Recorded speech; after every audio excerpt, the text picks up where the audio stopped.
Entrega incondicional. Programa de Dios para la victoria. Por Gary North.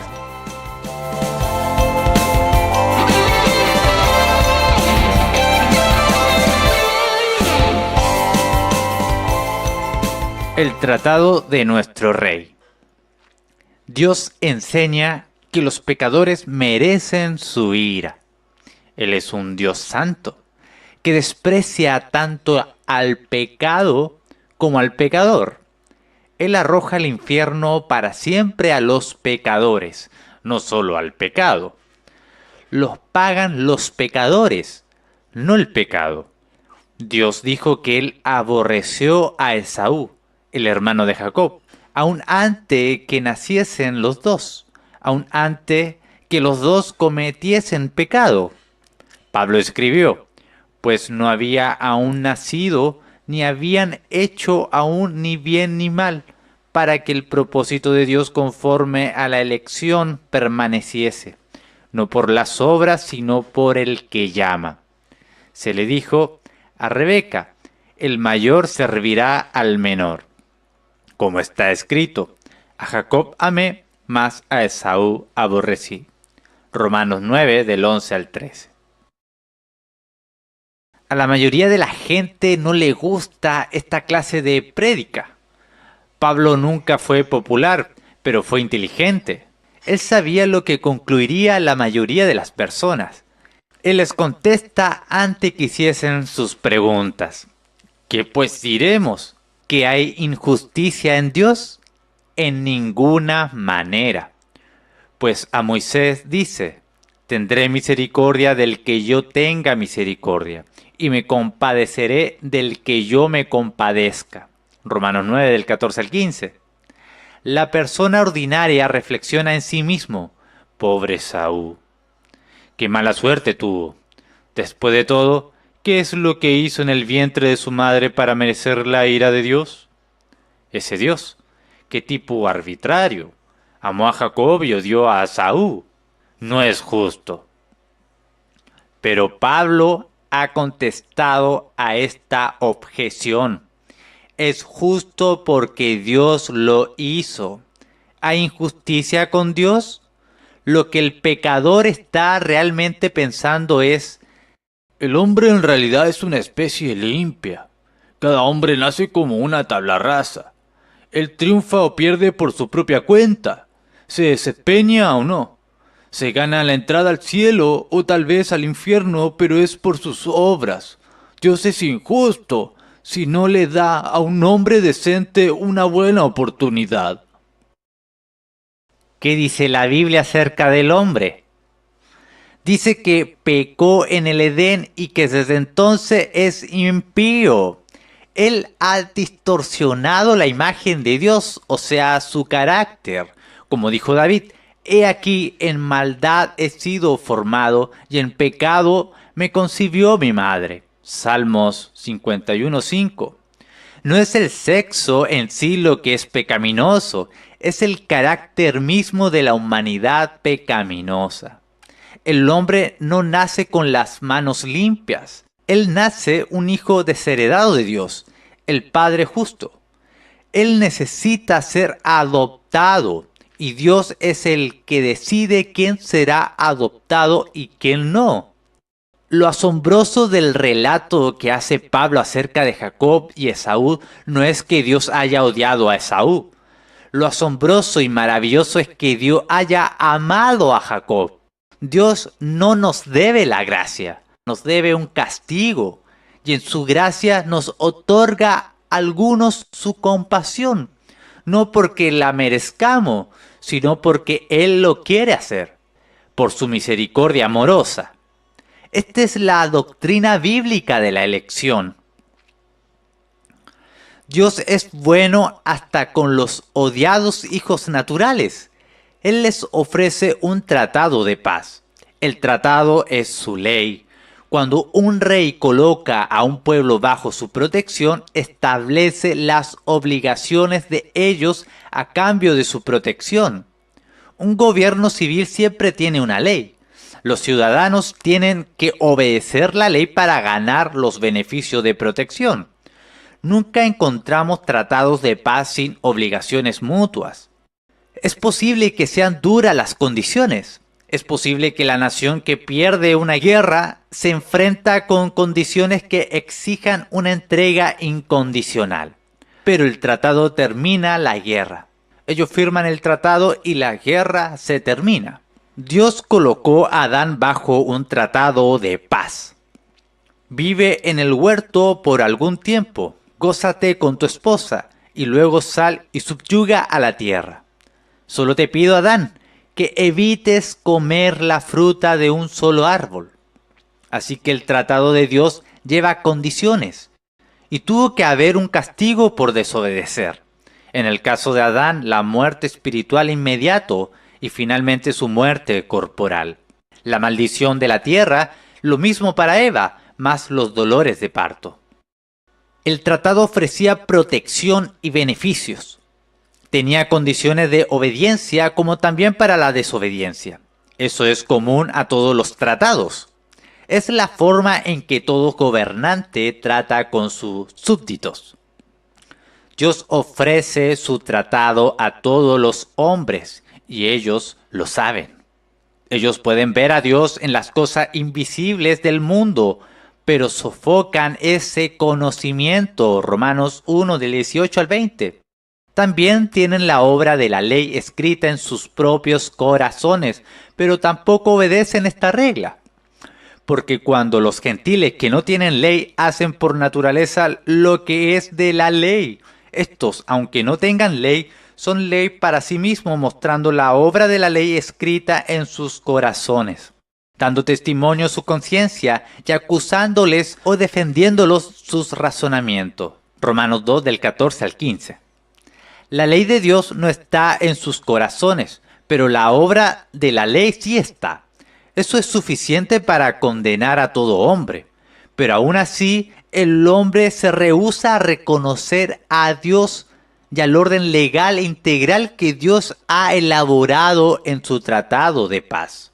Los hombres prefieren continuar su guerra contra Dios, una guerra imposible de ganar.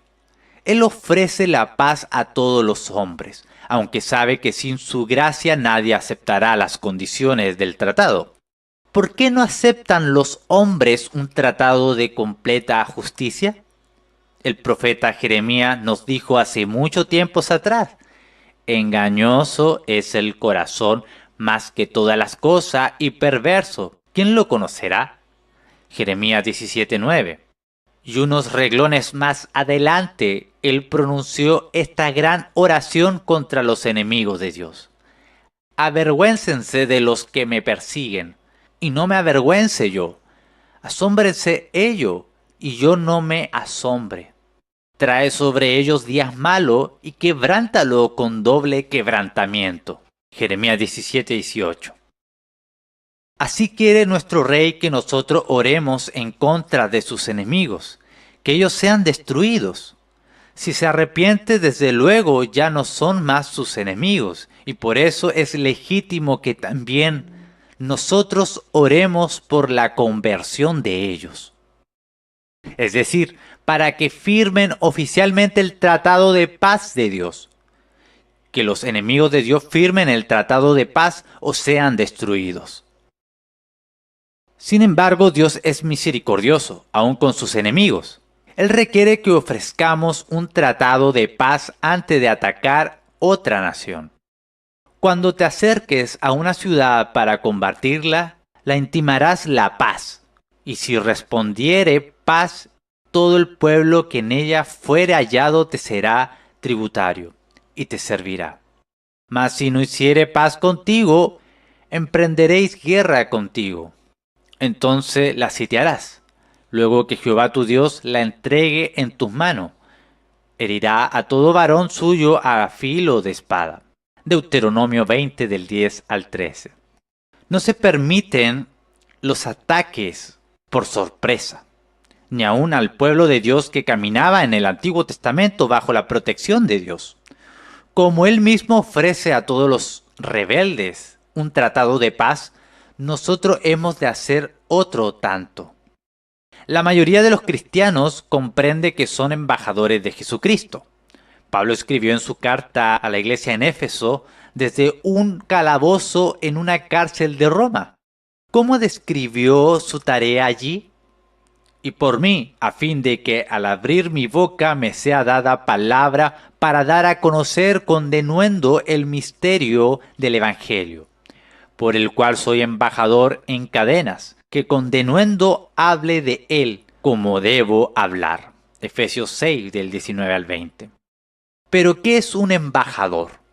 Es alguien que va a otra nación o a otro pueblo como el representante de una monarca extranjera. Llega ante el pueblo de una nación como un agente oficial de otra.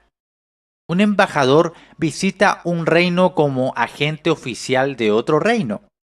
Habla en nombre del gobierno del reino que representa. El evangelista cristiano es sin duda un embajador. Más aún, es un embajador que tiene una misión especial: llamar a los enemigos de Dios a entregarse al gran rey. Entra al reino de Satanás y demanda la capitulación de sus fuerzas. Les cuenta de su futilidad de continuar peleando. Les habla de la soberanía de Dios. Les cuenta del horrible futuro eterno que aguarda a todos los que vistan el uniforme del enemigo en el último día. Les urge que rechacen a su líder actual y que cambien de partido, tal como abandonó Rahab su partido para adherirse a Israel y al Dios de Israel cuando la visitaron los espías hebreos. Josué 2. Les habla de la majestad del rey, quien ampara a su pueblo y le da esperanza. Les dice de la justicia del rey y de sus leyes maravillosas. Trata de hacerlos sentir celos de la ley de Dios, tal como Dios prometió a Israel que las otras naciones estarían celosas de las leyes de Israel, si Israel permanecía fiel a ella. Deuteronomio 4 del 5 al 8. Él les dice que el jefe que ellos han elegido, Satanás, es un usurpador que no merece su lealtad. El evangelista les dice que su rey es un rey universal, no solo un monarca local. Les explica que su rey exige su obediencia hasta la última jota y tilde de su ley, lo quieran o no. Él les dice que es mejor que ellos se entreguen ahora y aprendan sobre el tratado de paz del rey y todos sus requisitos. Porque si ellos se rehúsan a someterse a las condiciones de la ley antes de la batalla final, serán destruidos por completo. El embajador no debe pretender que no hay condiciones en el tratado de paz.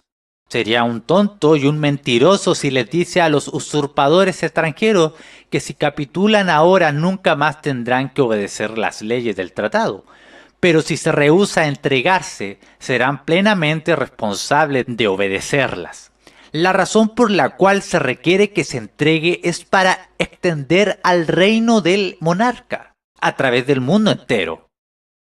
El objeto es que los hombres se comprometan ahora a cumplir las condiciones del tratado antes de la batalla final, para que no se les amarre luego y se les arroje en el lago de fuego, como Cristo advirtió tocante al juicio final de la cizaña, pero no del trigo verdadero. Dejad crecer juntamente lo uno y lo otro hasta la siega. Y al tiempo de la siega yo diré a los segadores: recoged primero la cizaña y atadla en manojos para quemarla, pero recoged el trigo en mi granero. Mateo 13:30. Los embajadores de Dios extienden su reino al explicar en forma clara las condiciones del tratado. La ley de Dios es la herramienta humana del dominio. ¿Por qué? Porque la ley de Dios es la forma en que el hombre se hace humilde ante Dios. El que es manso delante de Dios es el que heredará la tierra. Mateo 5:5. Cuando un hombre se humilla delante de Dios, no necesita tener miedo del mundo. Recuérdese, el hombre tiene que subordinarse y debe al mismo tiempo ejercer dominio. Esto es fundamental a la naturaleza misma del hombre y es fundamental a la estructura legal de la creación, la cual fue concebida como un huerto para el hombre, es decir, para el hombre humilde y obediente. Él tiene que subordinarse a Dios y debe ejercer dominio conforme al orden legal de Dios. El hombre no debe humillarse ante Satanás ni pasar con él la eternidad en el infierno, donde ni Satanás, ni sus ángeles, ni el hombre pueden ejercer dominio alguno. Las condiciones del tratado de paz de Dios son condiciones explicadas en su ley. Son los recursos de dominio. Los hijos adoptivos de Dios han de cumplir su ley para subyugar la tierra bajo el dominio de ella. Los hijos adoptivos de Dios han de cumplir su ley a fin de convertirse en embajadores honestos de Dios en el reino temporario y menguante de Satanás. Los hijos adoptivos de Dios se deben de adherir a su ley a fin de evitar la predictible acusación de hipocresía que les harán los hijos rechazados naturales. Los hijos adoptivos se deben de adherir a la ley de Dios por la misma razón que David debió hacerlo para quitar a los enemigos de Dios la oportunidad de blasfemar, en 2 Samuel 12:14. En breve, el tratado de paz de Dios es a la vez una declaración de guerra contra el reino de Satanás. Sirve como un arma de guerra. Su pueblo la posee y puede paulatinamente subyugar la tierra con ella. Al negar su validez, los enemigos prescinden de la herramienta de dominio establecida por Dios. En el próximo audio continuaremos con las bendiciones de la ley.